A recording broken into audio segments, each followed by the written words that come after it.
Hey guys, it's Sarah. Welcome back to Preview Alliance podcast today. I'm so excited. So, you guys have heard in the past me talk about how I'm very familiar with the high risk road of pregnancy, but you guys haven't met yet my high risk doctor, MFM. We've talked about this before, maternal fetal medicine, Dr. Rachel Sinkey, and she's here. So, welcome. Sarah, thank you so much. I'm so excited to be here. We've known each other for how many years now? See, Will's four, so almost 5, because I came to you. I transferred from Boston, which that's a whole story in itself, but I transferred from Boston, and my MFM up there, she found you, and she was like, this is who I want you to see in Birmingham, because it was, lack of better words, you guys know, it was a little bit of chaotic adventure from Boston to Birmingham. It's not an easy travel, and then when I had vasoprevia, which we'll talk about our special connection with that too in a minute. Yes, we will. We had to kind of find the best doctor for me. And that was you. And I believe, correct me if I'm wrong, so you had just published something about vasoprevia, I think.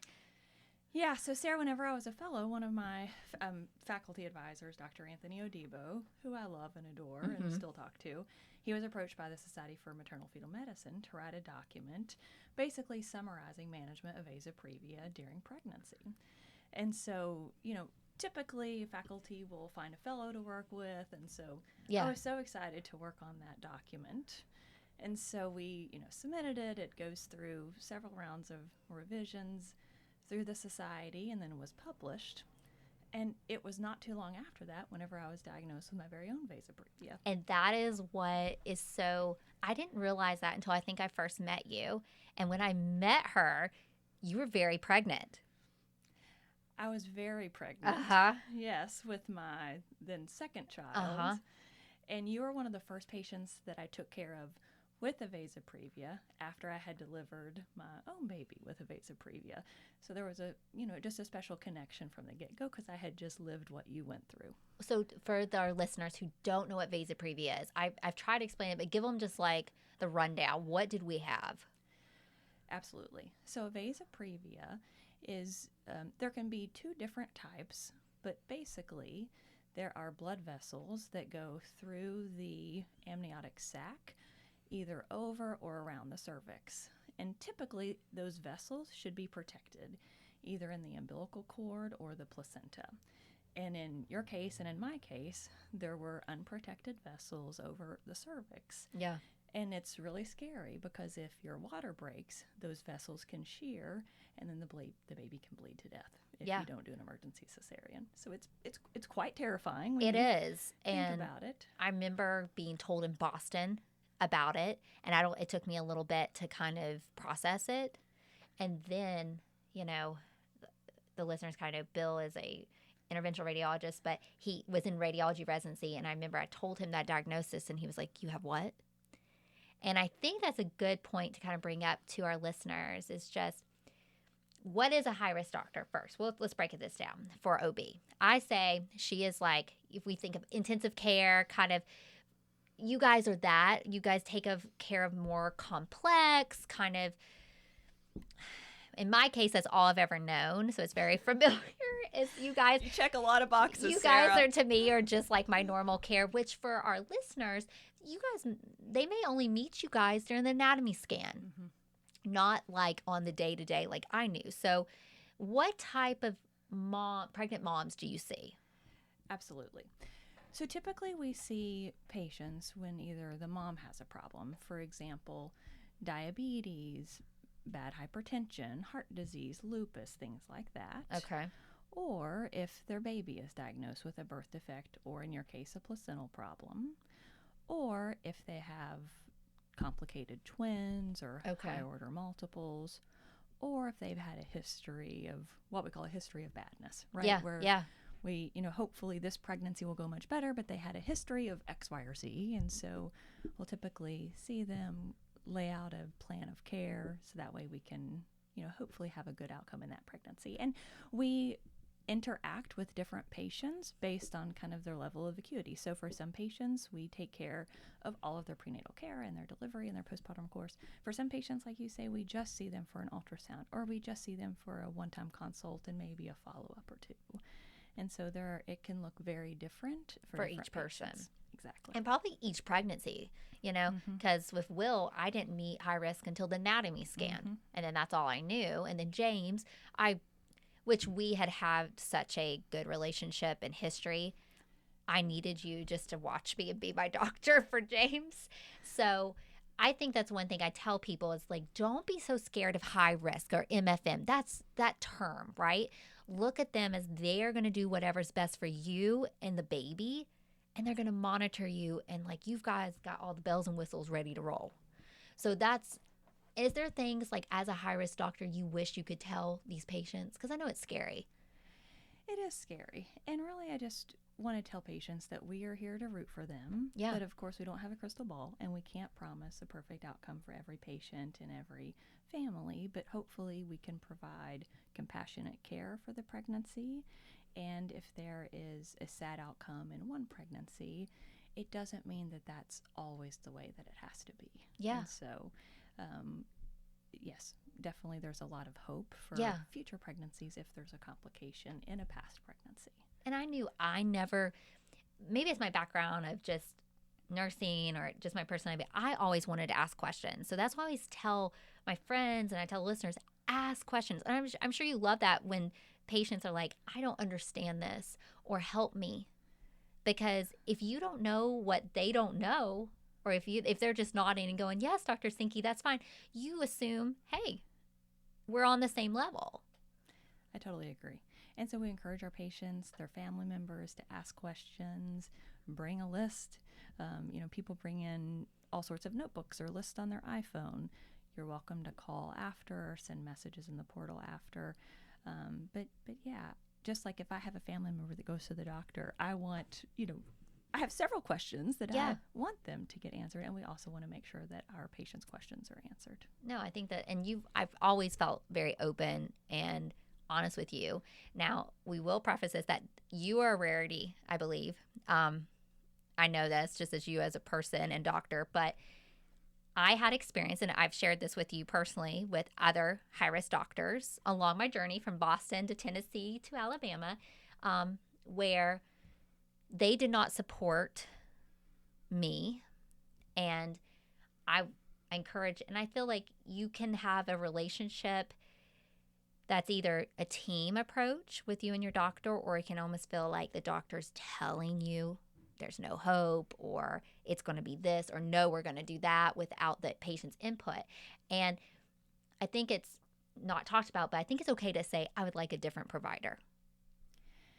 And Sarah, I do want patients to feel comfortable with their care and to feel like they're being heard and listened to. And just like our personalities mesh with some patients and not others. Mm-hmm. Sometimes patients' personalities may not mesh with their provider, and they may mesh better with a different provider. Right. And so the goal, of course, is to provide safe pregnancy care for good outcomes for moms and babies, and for there to be shared decision making, and to make sure that the patient and her pregnancy are lifted up. And so patients should always feel comfortable to advocate for themselves. Absolutely. And it's okay if and I made it note I never wanted to see a doctor again. And I had a nickname for this doctor, Dr. Death, because they told me no matter where I was with Will, as we had just talked about the scary situation of our water breaking, right? And the bleeding out incident, even if I was in the hospital, they shared that it wouldn't matter. And that's something that, even saying now, I'm like, someone literally said that to me? Yes, they did. And it's like, I remember my mom was there, and my mom was like, no, that's not right. We're not ever doing this again. And so I just kind of think, I'm like, what if I only had that doctor and I never had you? Like, how different of an experience for a mom, and just how that affects their mental health. So that's why I always just say, like, again, I'm so thankful for you, but for patients to know you can ask for another opinion. you can ask for a different doctor. I wish I could clone you and I'd be like, here, everybody have Dr. Sinkey as your MFM. But I know you have a life and that's not possible. But and Sarah, can we go back to something you yeah, said? So you said that you had your mom at the appointment. yeah, I think sometimes having been the patient, sometimes there is so much information coming at you and it's hard to process it all. So I think that having a person yeah. to filter things with is really important. So whether or not that's a mom, a spouse, an aunt, a sister, Or even take it's notes. So exactly. And sometimes especially during COVID, but even outside of COVID, they may not always be able to be with you in person, but Yeah. they can FaceTime in or call No, that's in. a And great so, thing. Yeah, Yeah. just to have somebody to process things with you, because it's a lot. Or you go, whenever- did they really say that? Mhm. Or am I imagining that? And you're not usually, but like you said, I even get this way sometimes. Like y'all walk in the room and I'm just like, oh, I just lost every common sense thought I ever had. And I don't know why that is. And it sometimes happened to me and sometimes it didn't. But I'm just like, it's okay if you blank out, right? Like you said, call, send a message. And it's okay to ask questions or be like, I don't understand that. Say that again. Yeah. And I've had some patients who didn't have anybody with them and they've asked me to do like a voice recording on their phone. So that way when they get home, I love if that. a family has a question, then I can summarize what we suspect the diagnosis is. And we don't always know 100% what the diagnosis is, but we have our best guess at the time based on the available information. Yeah. And that the plan of care is going to be XYZ and you're going to come back in 1 month or 2 months. And so sometimes that can be nice too, just when you get home, so you can kind of recap things. No, and that helps with anxiety so much. Now, one thing I want to touch on is your personal story. So I think people maybe assume doctors, especially baby doctors, right? Like you guys maybe don't struggle to get pregnant, or maybe your pregnancies are picture perfect, or you guys have all this knowledge, but that doesn't necessarily mean that your experience is not different than theirs. Yeah. And my goal today was not to tear up Sarah. I don't It's know if okay. I can do that It's or okay. not. But yeah, so no, absolutely. So vasoprevia is a very rare condition. Yeah. Around 1 in 2,500 or so. And so my husband and I, we had a difficult time conceiving and finally got pregnant with a healthy baby boy thanks to IUI. Now, IVF is a significant risk factor for vasoprevia. Some would say around 1 in 250. Okay. Anytime you use artificial reproductive technology, it increases risk, but IUI isn't thought to increase it that much. So you're like, you had already, now were you in residency during when you guys were trying and it, having some infertility stuff? Yeah, so in fellowship. Okay. And so, spent the majority of the fellowship kind of struggling with that. And that's hard because you're literally seeing pregnant women every day. Exactly. And that had to get in your head, like as it would anybody. It does. Yeah. I had great colleagues in Florida, several who have been down that path, and they were just my cheerleaders. And they really did just help me to stay encouraged and to know that pregnancy doesn't happen for everyone with an infertility journey, but with time it happens for most. And so the odds were in our favor. And so whenever we got pregnant with our son on our third round of IUI, we were so excited. So happy. Yes. And so there are, I was talking about how there are kind of two different types of vasoprevia. One is where the umbilical cord actually inserts into the amniotic sac, and then those vessels run through the sac, over the cervix to the placenta. And then there is another kind called type 2 where there are two placental lobes, and the vessels connecting the two lobes of the placenta are over the cervix. Yeah. So that was the kind that I had. And my pregnancy actually, it started as a complete previa, or where the placenta was over my cervix. And throughout the pregnancy, that moved away, but then those vessels connecting the second lobe were over the cervix. So you saw it late, right? It was late, yeah, because we were following the complete previa, and it's important to continue to make sure that, if that placenta moves away, that they don't leave any straggling vessels behind, and that is what happened in my case. Well, were you 36? I was about 33, 34. Okay. And so, to be honest with you... Did you scan yourself or someone scanned you? Wasn't there like something like you did a peek at work or something?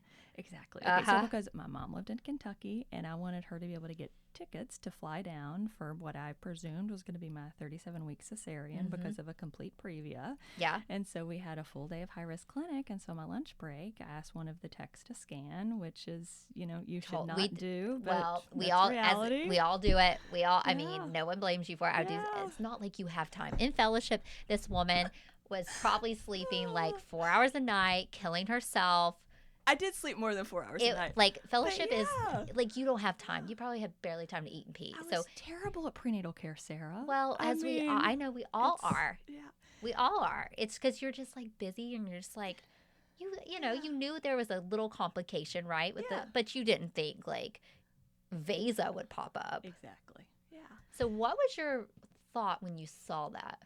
So I was laying on the table and I looked up at the screen and the tech. And then just a little bit about MFM fellowship.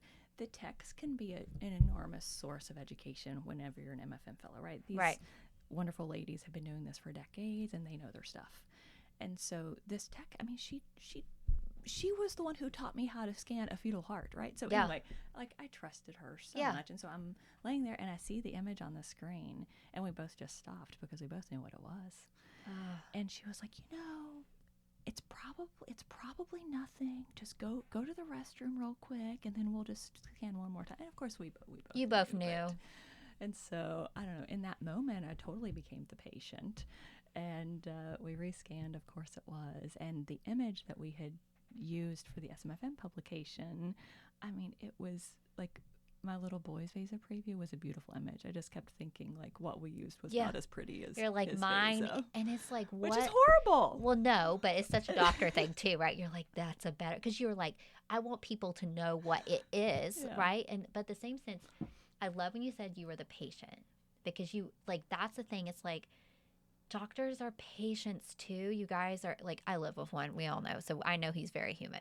But I think if you don't have that kind of physician, especially high-risk doctor in your life, that's just like a friend, a support, like you got to know that they freak out too. I'm sure you're just like calling your mom being like, no, you need to come. Mm-hmm. All right, so let's talk about that. So a day or two before, and I had dinner with a cousin, Bryce. Hey, Bryce. Who lived in Tampa, and I had just been contracting that day, and of course at the time I didn't know I had a Vasa previa, and if you contract and your water breaks, then it can really be life or death. Yeah. And it depends on which study you read, but generally speaking, if you have a prenatally diagnosed Vasa previa, the outcomes approach 100% survival. Not every baby survives, but most do. Mm-hmm. But if it's not prenatally diagnosed, then some reports say as many as 50% of those babies pass away, because it does depend on a cesarean and transfusion if the baby needs it. And that's an important part that people, I don't know if they did this to you, they judged me about me saying I had to have a C-section, and I felt like I had to justify. I'm like, I am not choosing a C-section, which there's nothing wrong if you choose a C-section, but they were like, why? And I'm like, because we will bleed out. My son will bleed out, and then I could bleed out immediately. I think they said 10 minutes for me was like, you need to be getting C-section in Boston, and I lived by that. And it was, do you know how many the minutes it was for Will? It was 9 minutes, which is insane. Because, Sarah, you had just been admitted. Oh, we'll get to that part. That was a whole thing. But so you were contracting.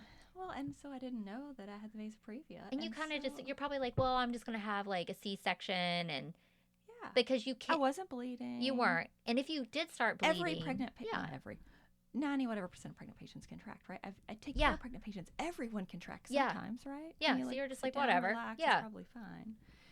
And so my husband was in Chicago that weekend. Because why would he not be? Of course. Why would he not be? For this conference that he was they were interviewing to add faculty. And so I remember leaving the clinic where I was seeing patients to be admitted to the hospital and calling and saying, there's slight change of plans. I'm going to be admitted and I'm going to have our baby this weekend, but I'm doing fine, and delivery will probably be on Sunday after a course of betamethasone.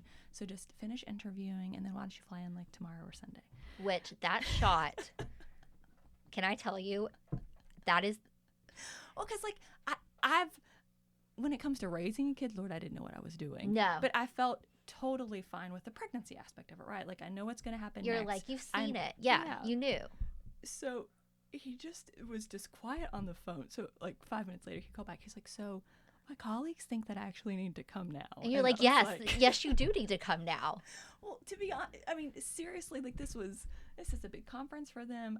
The likelihood of having an emergent delivery in the middle of the night was going to be pretty low, So, and this is the problem, is because you knew all these odds. You're like, well, this is this.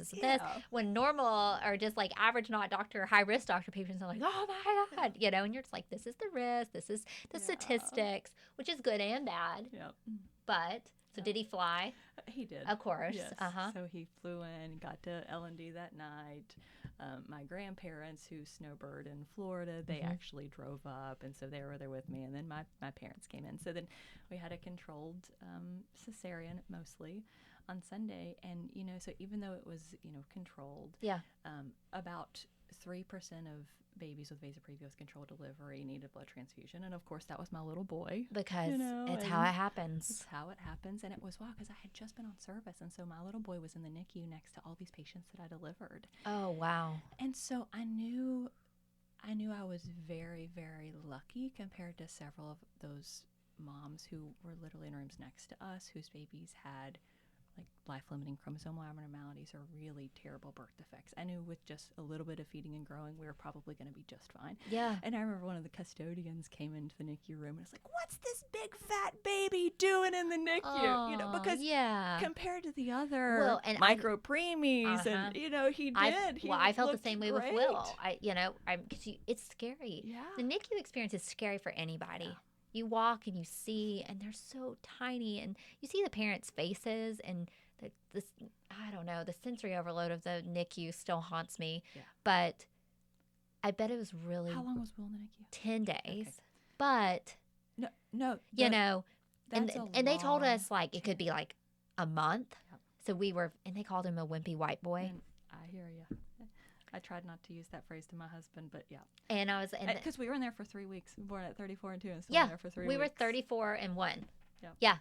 So it was, and they're like, it's okay. He's a wimpy white boy. It just takes him a little bit going. And I don't know if it's even like a textbook term, but all the NICU, like the doctors and the nurses, they know it and they say it, and it's just something. And they said an African American girl will beat out a white boy and a white girl any day, just with their eagerness and their abilities. So that was a whole thing, but I can't believe you probably were just like in shock because you weren't scheduled yet. I was supposed to give a conference the next week. I was like, well, who's going to give the conference? Because I'm going to be post-op day 3. And you're like, I can't do that. Give it, And then he needed blood. He did need blood, yeah. And then pumping. Oh my gosh, I just want to confess to you, I did not know how to turn on a breast pump. I didn't either. I didn't either. So, and did they give you the big one in the NICU? Yes. Okay, I called it Old Bessie. Uh-huh. And I was like, that thing is supposed to like extract milk from my body, which my milk didn't come in for a hot minute. Yes. And I killed myself power pumping, and that's a whole thing. I didn't know how to store breast milk. I didn't know, anything. Even I felt like my teenage babysitters even now are so much more comfortable with like how to handle breast milk or make formula bottles than I ever was as a new mom. I'm like, no one told me that. I agree. I'm so grateful to the NICU nurses who she's like, okay, you need to go on Amazon and you need to get this because this will give you so many bottles because pretty soon you're going to be making more milk than those little bottles. I mean, I didn't know any of this stuff. No, I remember one specific, we talked about those little bottles. They gave you those little tiny like storage containers. And I remember I was so proud because, I got discharged day 4, I think. Mm-hmm. And I come back because you're pumping in the middle of the night, right? You're bringing in your milk to the NICU. Yeah. And I remember I was so proud of this little tiny bottle. And this mom came in and she had like a bag. And I was just like, oh my God. And then the sweet NICU nurse, she goes, no, honey. And she gave me the smaller bottles. And she said, you're going to feel better seeing that full. And it did. But it was that small like NICU thing that they did. Because like, gosh, that felt so horrible. I was like, oh, I can't make milk. But I guess that's a thing so C-sections, especially kind of traumatic or kind of little things go a little left. that affects your breast milk and that affects the mom. Mhm. What have you seen in these traumatic C-sections, just like with moms that, like, I know mine was PTSD after, Mhm. and I know that's common. Do you hear them say, I'm scared to have another C-section? Do you have a conversation with them and say, maybe we should do another C-section versus VBAC? Should we? Yeah, absolutely. Yeah. And patients come with their own preferences, and so usually we just try to find out what's important to the patient and Yeah. what is their desired family size. Because with each C-section, it increases your risk of accreta, and so if they're planning on having, Yep.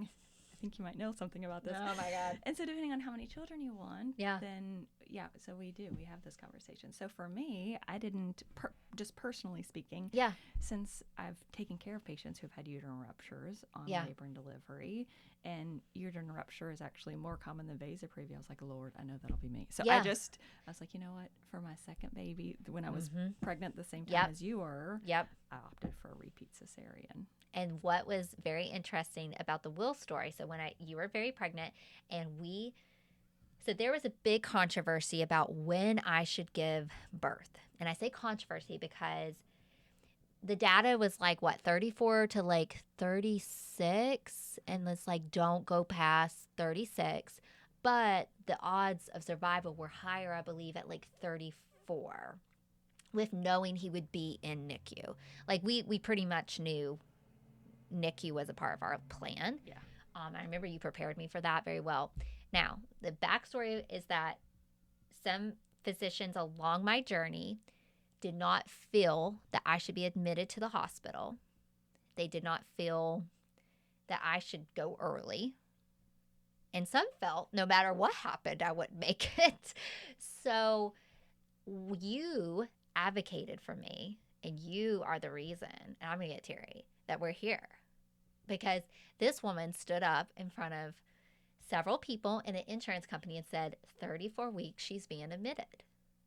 Do you remember that? Do you remember fighting and all that chaos and me being like, what are we going to do? So, Sarah, I'm going to be honest with you. So, Yeah. I was super pregnant too. I don't know what it is about your IQ going down when you're third trimester, but Mom brain, yeah. Yeah, I remember key parts of that. And I think no matter where you're at in life, Yeah. just listening to the patient and trying to, there is always new stuff coming out, and trying to keep up with it is so hard. It's so hard.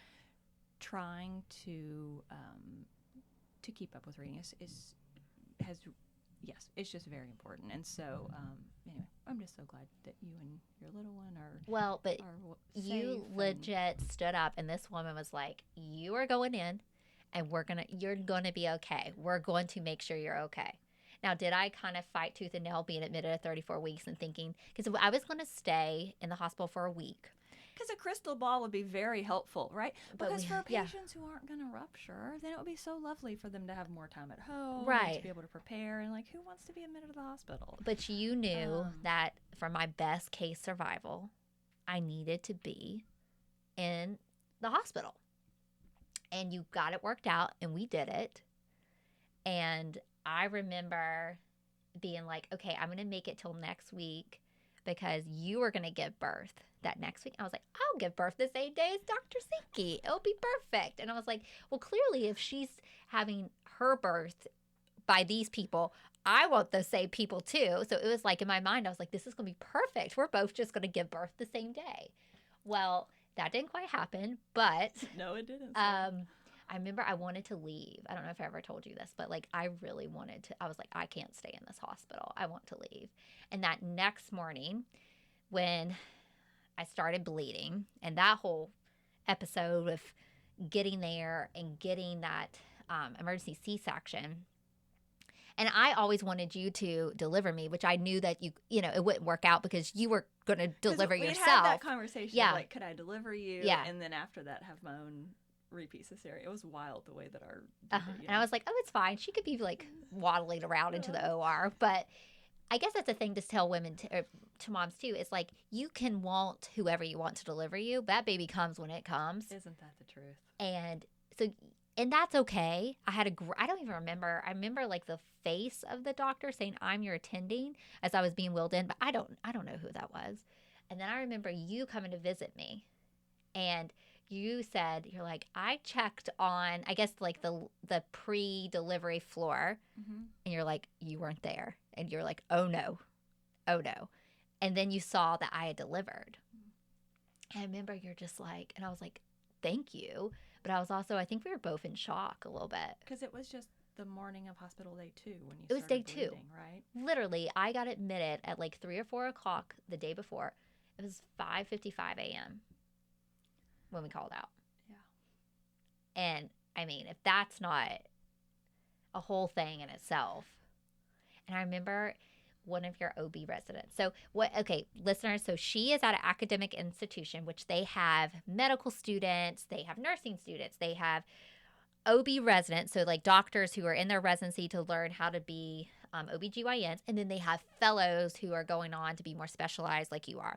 So I remember one of the OBs, and this was August, which I know this because of Bill's journey. August can be an interesting month because everybody's kind of getting their feet wet into the world, and there's a lot of stress. It could be new. Mm-hmm. And I remember her face, this doctor, and she came. I was going to be her first patient around on because I remember she later told me, she's like, I thought it was going to be pretty routine. And she walks in, and we had just called the code gray, which meant they needed blood products. And she was just like, her eyes. And she actually came back, and I'm like, do we need a debrief together? And she's like, that was a lot for me. And I'm like, this was a lot for me too. But I think that's a good point that you guys have hard days where you want to help your patients. And it's a process for you. You guys take it home too. Yeah, we really do.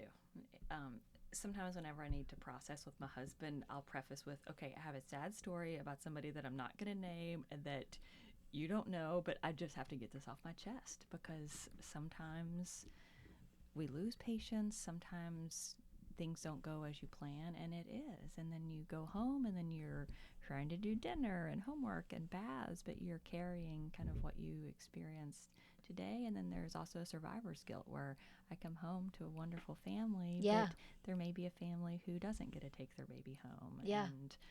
And it's a lot. And so making sure that you have somebody to talk to is really important. Yeah, because it's not normal, it's not easy, and I've always said this, they lack this in nursing school training, is what medical professionals see on a day to day. And it's a lot of loss, it's a lot of grief, it's a lot of stress, it's a lot of scary moments. And we don't know how to process that or deal with that. And I think that's the same thing what we're trying to tell our moms is like, let's learn coping strategies. Let's talk about anxiety. Let's talk about what depression is.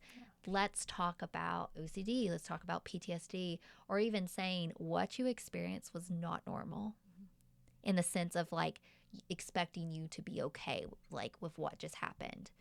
And I think we're trying to really do that. And I know you've always been great with that. And I know I told you about postpartum depression after the fact, and I didn't go to my 6 weeks appointment. You know that. I didn't go to my second 6 weeks appointment with James. You know that. But I advocate for moms to reach out to their providers. Absolutely. Because I think it's kind of like the flu example, right? You guys don't check us for the flu every day, or you guys know if we're feeling bad and we're pregnant, we'll be like, this is what's going on. But with mental health, I think it's like if we don't know the symptoms and we don't know what's different and not different, because pregnancy, you don't know sometimes is this a problem or is this just me and my hormones? Yeah. We don't know to go to you guys and say, I'm not feeling okay. Absolutely. We started doing routine screening now for patients, and we just want to make sure that there is a safe place to talk about it. Yeah. But patients, we always encourage them to call. We can try to get them in as soon as we can. If they do have feelings of sadness, overwhelming grief, thoughts of hurting yourself or others, we really do want to see you and to try to get you help as soon as possible. And so it's, like you said, it's often considered taboo, and you're supposed to be smiling, taking care of this newborn while you're not sleeping. And those expectations are just not realistic. No, it's not. So you should always feel comfortable to tell your physician about that. And one of the problems that you and your alliance are trying to work on is even when I have a patient that tells me that, I'm not always able to plug them in with resources as soon as I would like. Yeah. And so you are working to be able to connect the dots and Yeah. to try to get patients services that they need sooner, which is excellent, Sarah. And that's the thing is like, we got approached about scaling out the company of like more screening. And I said, I want to do that. But here's the thing. I know these women need therapists. I know they need resources. I know they need education. And we say it all the time. You guys are fantastic. You're taking care of our physical bodies, our babies' bodies, but mental health, postpartum stress, and anxiety, it's not y'all's wheelhouse as in like, you know about it, but you need those maternal mental health specialists to be your partners and tag in. Really, yes, we really do. And that's another thing. I mean, therapy, it takes time. It does. And so plugging up a patient with a therapist who has the time and expertise, I think, is really, really important, because you need more than us, to be honest. Yeah. You just do. And there's a big care gap, because they're like, oh, you should be the OB patient's issue. And it's like, sometimes it's like, no, it's a team approach. And that's where we're really covering the gap, because that's from what I learned from my experience was just, I had the best physical pregnancy care, period. But I took me 2 weeks on my own trying to find a therapist. And then the insurance and all that. So it's a mess. I think. And you have insurance, right? I had insurance. Good insurance. For you, it was difficult. And then for patients without insurance, it's just a nightmare. It's a nightmare. It So really is. I think there was a study that recently came out. It's like, if a provider asked a mom or a pregnant mom, either way, about their mental health, 99.8% would answer honestly. So I think it's just telling the moms, you guys are not going to judge. You want to hear it and want to know about it. And that you've lived it. You've lived it. Now, the male doctors, their dads, where hopefully they have some kind of appreciation. Sure. But definitely the female doctors, I'm all about girl power here, but, you guys get it. So just have those open conversations, which I know is hard. It's really hard. I think another thing I want to touch on is like, I know Bill says that sometimes, is that he's like, you were the zebra patient. And when I called you, I was like, I'm pregnant again. I had a lot of fears, but I know I wanted you. And I think I'm very fortunate and blessed that like we already had this relationship. But for moms who are scared, again, because they've had maybe a high-risk pregnancy before, or they had a traumatic birth, or they lost. Or maybe the anatomy scan is where it's always kind of went bad. What do you wish they know? Because they're coming back to you and going like, I'm trying again. I want this journey. So I think that you're exactly right, and that it is a journey. Yeah. And so what everyone wants is to fast forward to the end and see a healthy mom, a happy mom, a healthy baby, as close to term as possible, out of the hospital, discharged from the NICU, all of that. But when we start the journey after a difficult pregnancy, we don't know for sure if we're going to get that. And so I think it's really important to try to cautiously celebrate each step along the way. So if we make it to 12 weeks and things are looking good, of course that doesn't mean that we're going to have a perfect baby that's going to go home with us. But just an opportunity to celebrate that, hey, we made it that far. And then to try to get to 16 weeks and then to 18 weeks. And again, like you were talking about, to see what the anatomy looks like. At the anatomy scan, I kind of asked my friends, I was like, what's the most stressful part of pregnancy? And a lot of them said anatomy scan. And it's because we don't know. You don't. And I remember, and I'm sure you did it too. I'm sure you were staring at yours the whole entire time, being like counting those fingers and toes and looking. But the tech, the ultrasound technician, which God bless them, they have to give some really bad news. And like you said, they know when things are wrong. And they have to kind of hold it together. And often there's the ones who like are seeing the crying and the joy. Either way, it's a lot. Exactly. But I remember just, gosh, I almost holding my breath, being like, please, especially with James. I was like, where is that placenta? Yeah. Where is that? Are you sure? And, I guess that's an interesting, like, kind of segue into what happened with James. no one knew that my placenta was attached. Sarah, you went through about everything. You know, they did, like, because I know, like, I got scanned frequently, which I don't think that's a bad thing at all. I loved it. It helped my anxiety, honestly. And you bring up a good point, right? That ultrasound does not diagnose everything. No. And sometimes there can be birth defects in a baby that are not diagnosed prenatally, and there can be placental problems that are not diagnosed prenatally. And so when we see patients and do their anatomy scan, I usually end the visit by saying, assuming everything looks good, it looks good. I always want to tell you that I cannot promise a perfect baby. Ultrasound can miss birth defects. It doesn't diagnose chromosome problems. Right. And you were the example of that you had pretty scans. Certainly you had the history and many risk factors for abnormal placentation. And that is what happened. And you had a gut feeling the whole pregnancy. I did. Your gut knew. And it wasn't you, because so sometimes too in like larger institutions or even like larger group practices, can be private, I didn't always get to see you. Yeah, and you bring up a good point there too, that in a lot of large centers, like you say, we share patients. Yeah. And so I'm not in that office every day. We rotate through different offices. And with childcare with Will, it's like I had like one day could like work. I would always know you were looking at my chart. And I remember one day even I was coming out and I just saw you and I was like, and we talked for a second. I remember your fellows were like, who is this person just coming up to my attending? But I'm like, listen, move out of the way. That's Dr. Sinkey to me. Okay. Sorry. You can talk to her in a second. I remember his face. He was just like, wait, what? I was like, I was breaking like I don't know what they call it in showbiz, like the curtain. Yeah. I was breaking that. That's hilarious. But I didn't care. No. I think he realized that quickly. But it's all good. I did. I had that. And I told that to, it wasn't you. I told that to another physician. And that person was just like, no, come on. It's looking good. Which I guess usually maybe you guys can tell if it's.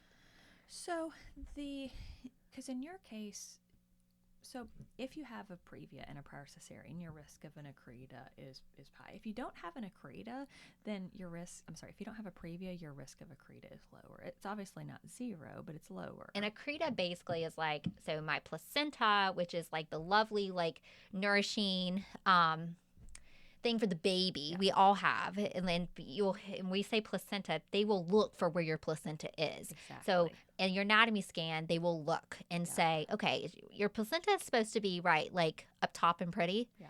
And mine every time was either attached or down over our cervix. So when we're saying placenta, that is like your baby's little life nourishment here. Yeah. And you describe it so pretty. Whenever I talk to patients about it, I usually call it the afterbirth, and so they'd look at me like, they're just like, wait, what?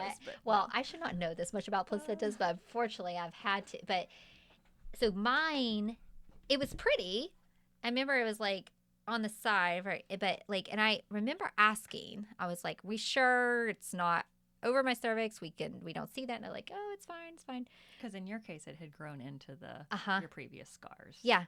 And then it had somehow like taken over a fallopian tube and an ovary and my uterus. Like it was like real nasty, the scarring tissues, which I felt pain when like he would really move.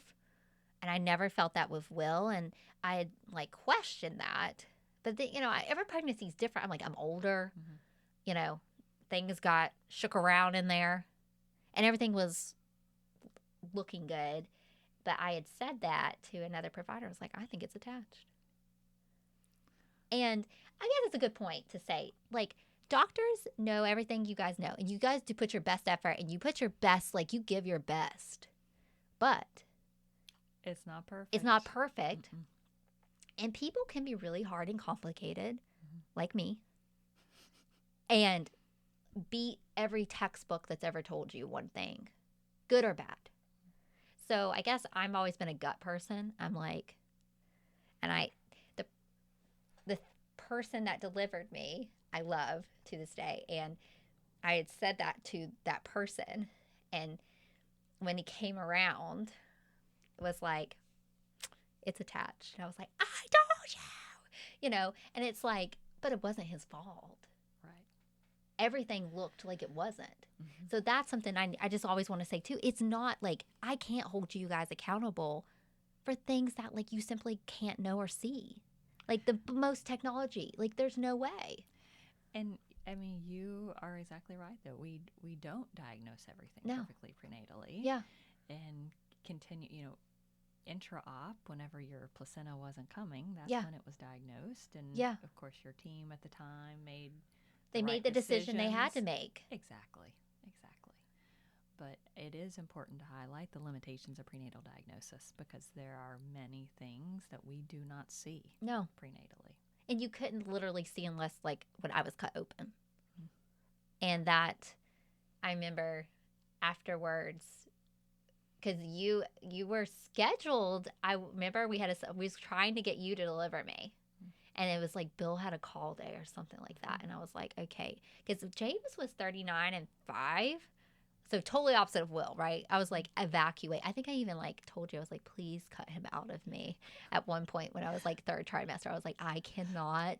But here's the deal. Before you made it to 34 and change, that extra month, I mean, the kid grows so much. You were so miserable. Yeah. I was like, I remember I told that the Bill was like, I didn't know how good I had it at 34 weeks. And that's totally like a bad thought. And I shouldn't say that because I want him to be so healthy and grow. But OMG. There are a lot of maternal symptoms that last month that I didn't realize until my second pregnancy. Because you were like me. Yeah. I had never been that pregnant before. I was like, oh my gosh, my abdomen is just going to fall off. Yeah, of course it didn't. You couldn't breathe. I mean, the whole, that last month is just. Yeah. So I remember saying, cut him out, please. And you're like, you can do this. You've got this. But, that whole James situation. Now I don't have a uterus, so I won't have to, no more babies, which is fine. We were going to be done too. But I think about, like, what's if that was Will's birth? And I didn't get to have more kids naturally that way or, like, carry it myself and that experience. I'm sure you see that with moms. Yeah. You probably have to tell them based on a previous pregnancy, you don't suggest them to get pregnant again. Right. Or if there's some type of complication and the baby passes and they had to have a hysterectomy. I think that's one of the worst. Oh my gosh, yeah. That's one of the worst diagnoses I think we're involved in. I mean, there are several bad things that we have to tell families. But to have lost the child and to lose your womb and the ability to carry your own future child is just, I can't imagine what it must feel like to that mom to lose both the current child and future hope. Oh, it's just awful. Well, and I'm sure you give it in the most kind and caring way, and probably not every provider is like you. So to those moms who are having that grief and that loss and that processing, we encourage talking about it and reaching out for support and help. And I don't think that's an easy conversation no matter which way you do it. And you carry that too. I know, because I know you. I know that it impacts you when you have to do that. Okay, this is interesting. What do you try to teach your fellows and your residents? So when they're with me in ultrasound clinic, I am obsessive about placental cord insert. As you should be. Well, and I love ultrasound. Don't get me wrong. There's a lot of counseling and a lot of preparation that can come with giving a prenatal diagnosis of a birth defect or a placental abnormality. Mm-hmm. There are few things that I feel like can reduce the risk of death by 50%, like a prenatal diagnosis of azoprevia. Yeah. And so they tease me a lot about being OCD about documentation of the placental cord insert. And to be honest with you, sometimes you can't see it on every patient. You know, sometimes the fetus is laying against it. Sometimes the thickness of the abdominal wall precludes good imaging. I mean, there are lots of challenges. Do you remember what happened when I first got to UAB? So I was diagnosed in Boston, got to UAB, got scanned. It was not you, and was told it didn't look like I had it. And so I had a month of, but then in the back of my head, I was like, Came back, got scanned again. It was not you again. But it was one of those things, like we said, like you rotate through so many physicians. So this is like a good point. Like sometimes it's physician dependent, it's ultrasound tech dependent, it's baby position. So Will was laying weird at one time. And I remember the tech was like, lay, roll, pee, right? Mm-hmm. And then they put me basically on my head. And there it was. Mm-hmm. So I think that's a point I always like to say. In Boston, they didn't see it the first time either. Because I came back because they didn't see his face good. And then they were like, well, let's just bring you back because I want to look at his face. And another tech caught it. So I guess it's just like, it's not, it can sound scary how I'm describing this, but it's like, it's okay to ask for another scan. It's okay to ask for another opinion. It's okay to follow your gut. It's okay to advocate for yourself. And when we can't see things well, we typically make a list, just like you said, of things that we didn't see well, and we'll typically look again. Yeah. And it's because yours, right? You didn't probably see the anatomy scan with your son, right? Yeah, because I had a complete previa at that time. So you couldn't have even. And so, and we knew that there was kind of a weird placental mass behind it, but then it was hard to see the intervening vessels then, and it wasn't over the cervix, so of course we were just watching. Do you think it gets harder to see as the pregnancy goes further on?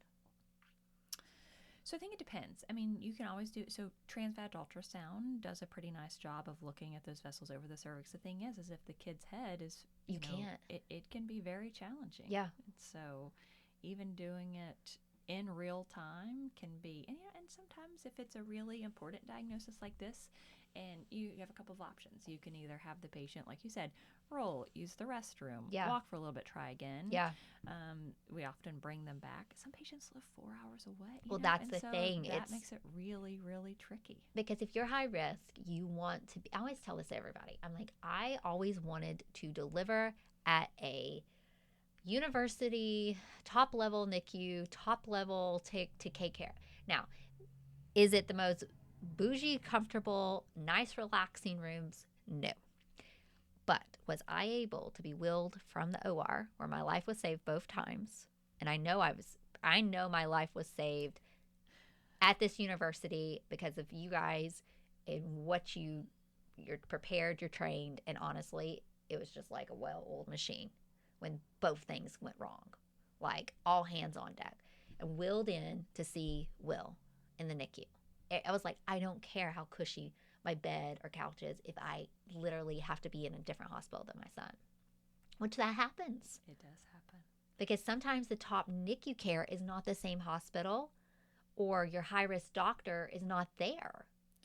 Or if there's a complication in a hospital a few hours away and mom is stable but baby needs life flighted, then they'll fly the baby in. Yeah. And that separate, like I can't imagine the pain of a mom to be separated from the baby. And clearly it's the right medical thing to do. Nobody's arguing about that. It's that mental. But those moments, you're supposed to be with your baby. Yeah. No, so I always am a big advocate. Ask what kind of NICU level your child has, and ask what kind of team you're going to have care. Because, there's different incidences where you guys are fighting to save mom. Baby's okay. You're fighting for mom's life. So it's both ways.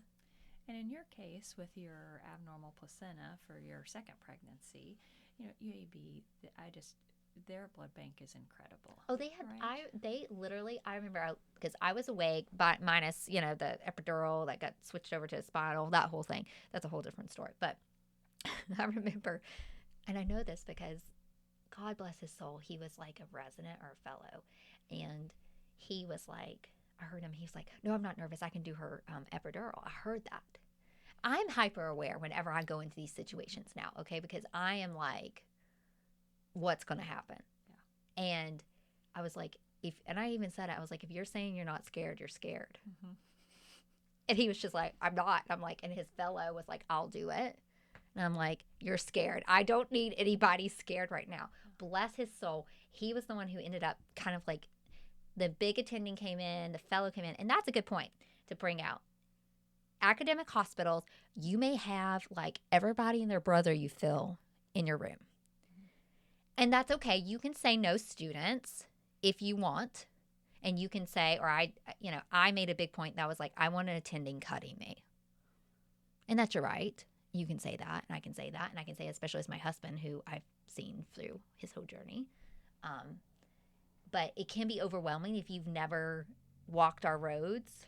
I totally agree, Sarah. And I used to have an attending in residency who would say that whenever you're at an academic center like that, then our goal is to obviously take care of you, but also take care of the next generation of pregnant patients, right? So my goal was to take care of you and to teach my trainees, so that way they can provide good care and then teach their trainees to take care of the next generation. Yeah.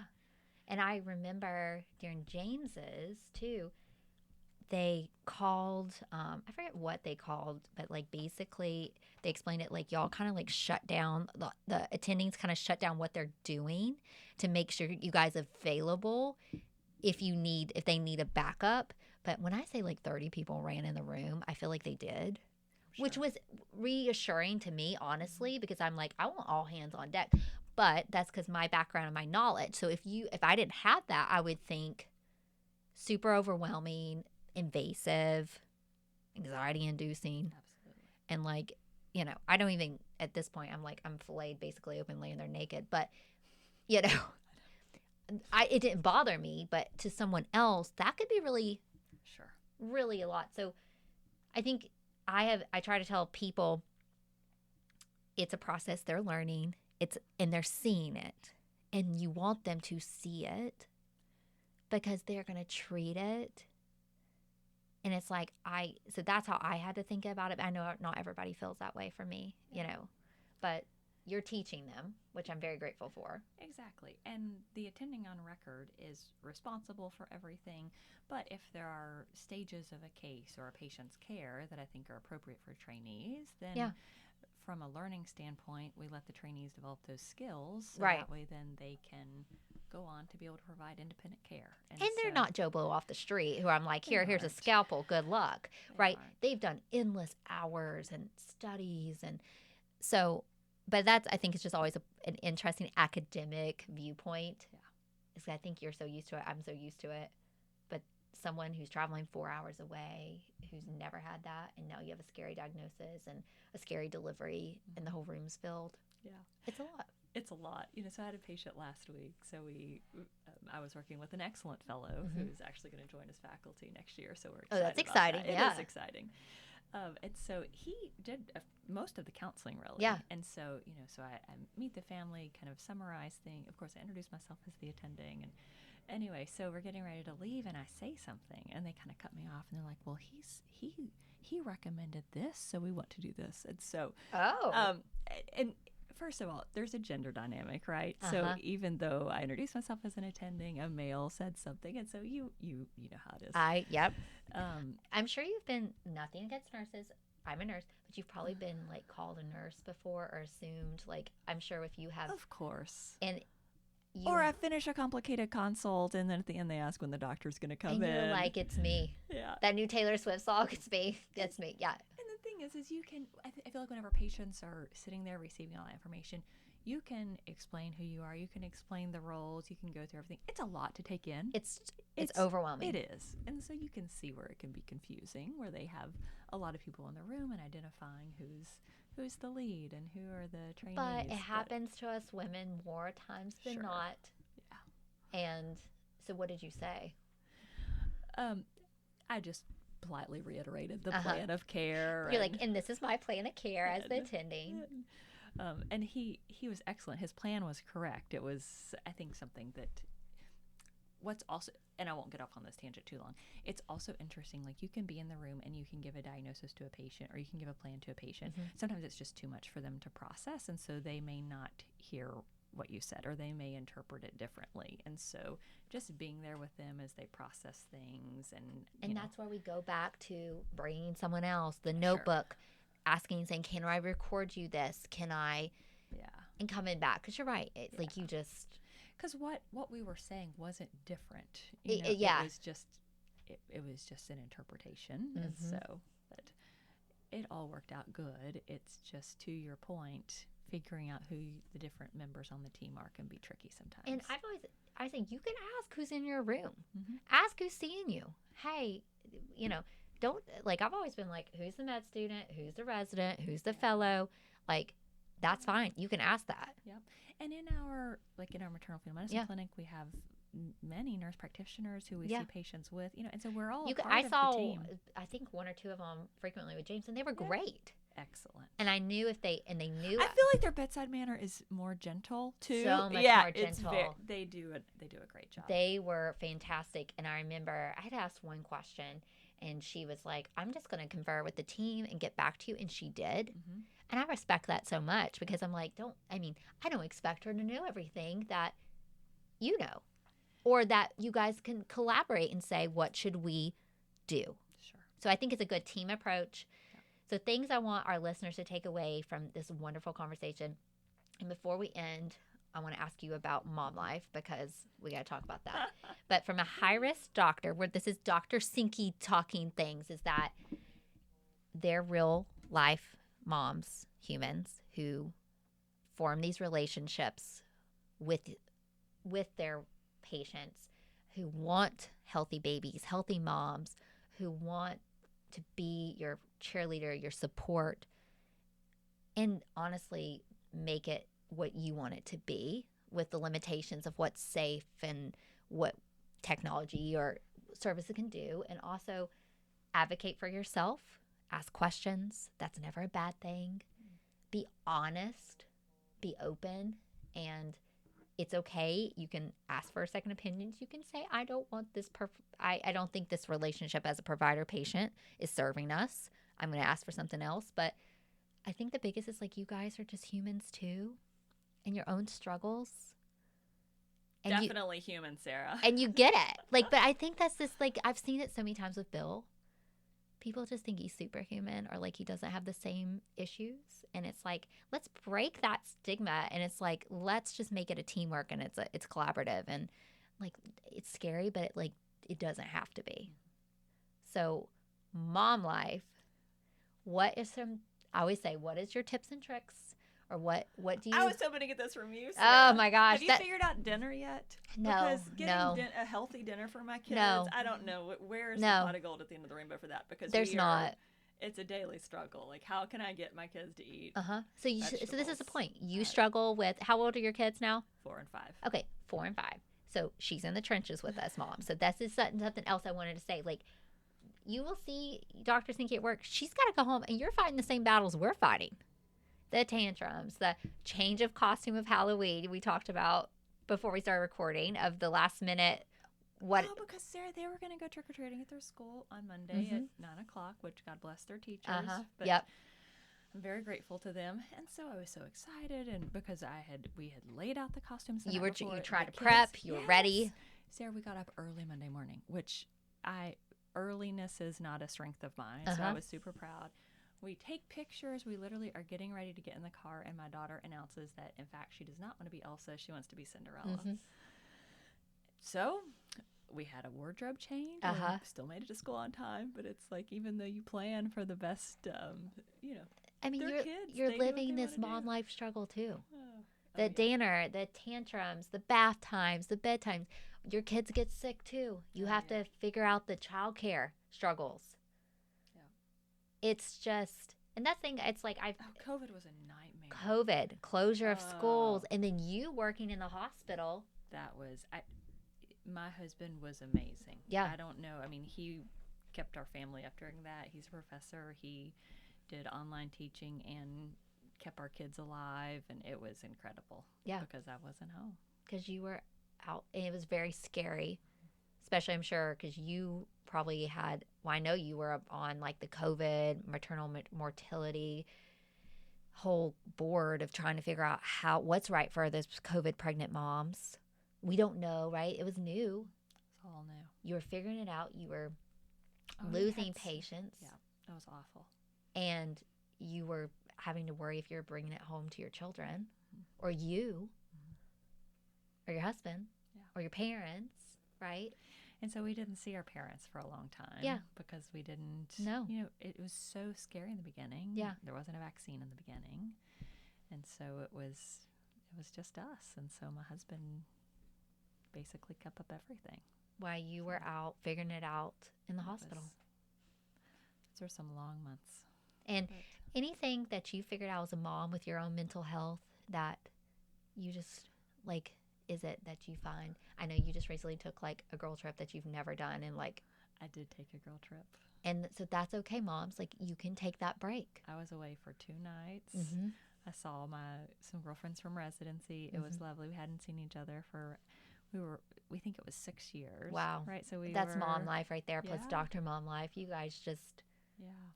So it was lovely. So whenever I told my kids that I was going to be away for 2 days, I told them I was going to go see some friends. They both stopped and looked at me, and I was like, I have friends. We still have friends.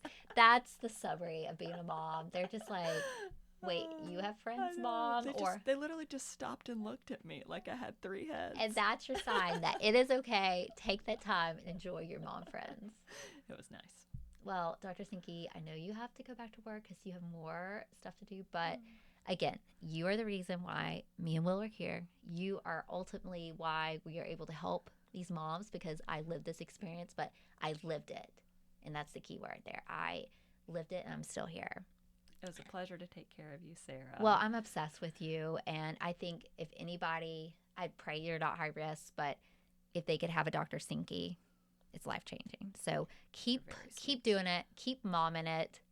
Keep wifing it.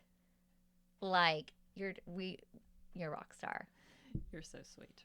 Well, ladies. Pleasure to talk to you this morning. Thanks so much for inviting me, Sarah. We're going to put some tips and tricks that came from herself, my MFM, my high risk, my go-to, on our Instagram, just how to remind you guys how to make the most of your doctor's appointments, how to navigate a high-risk pregnancy, and just how to balance it all like she's doing. So till next time. Thanks, Sarah.